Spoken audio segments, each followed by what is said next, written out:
he had given this person a raindrop, so to speak, an idea, showed him in his inheritance a way to bring impact to the church. And it was a pretty big deal. And he said, Michelle, this is what the Lord said to me. He goes, Michelle, you know why I do those things?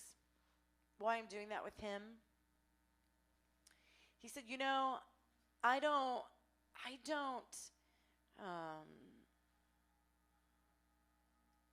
don't need people to get anything done on the planet. He doesn't need us to get anything done. He said, I put that big dream in his heart to bring him to me. The Lord puts things beyond us, inside of us, to bring us to communion with him.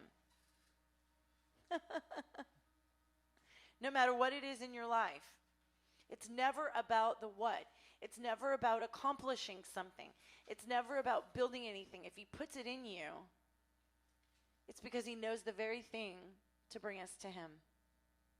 And out of that place, things get done. He's the multi-dimensional chess player. Even for me, personally, I've applied that in my own life. For you, apply it in your own life. Whatever it is that God, I say, you know what, God, you're so smart. You gave me this.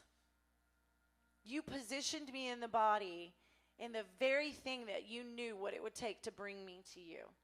Now, is there fruit out of that?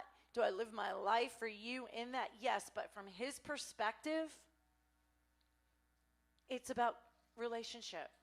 He really is that father who, let's say in the natural, you have a father working on a car. He's underneath the car. And we're like the 3-year-olds. Son, come work on the car with me. Get me this tool. What does a 3-year-old know about working on a car? And at the end of the day, what do we know about doing anything? In light of the vastness of who God is from his perspective, nothing. But what kind of enjoyment does a father get out of being there with his son and his son bringing him that hammer and going, son, what do you think about this? Son, do this. It's never about that. And so the very things he put, I was like, yes, God, I was undone all over again. Wow.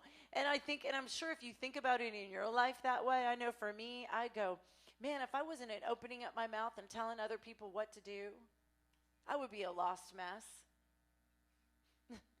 Because it stares me in the face. It keeps me in him. You know what I mean? So whatever it is he's given you, and we have to have that perspective for other people, or we'll try to get people to do. We'll come alongside him with the prophetic. We'll get in that race with them. We got to get it done. We got to get it done. We got to get it done. And we miss the whole point. He's not what he's after. Is he after the kingdom coming? Absolutely.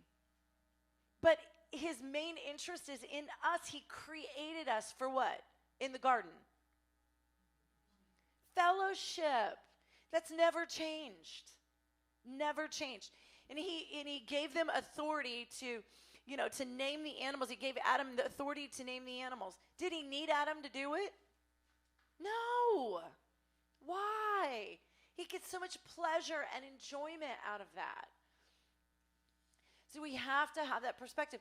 So when you come in to pray for somebody, and you understand that that's the heart of God, to bring a man or a woman to himself, to bring a man or a woman to see him and to encounter him, because he has an eternal perspective. Eternal. Remember I said, he is a family man. The end of the day, God is a what? He's a father. He has a son. He is a family man. So we don't want to get all wrapped up in the do. We got to do, or perfection or performance. It's like, no, he sets up circumstances to bring us to him. the gifts we have, all of it. It really is all about love at the end of the day.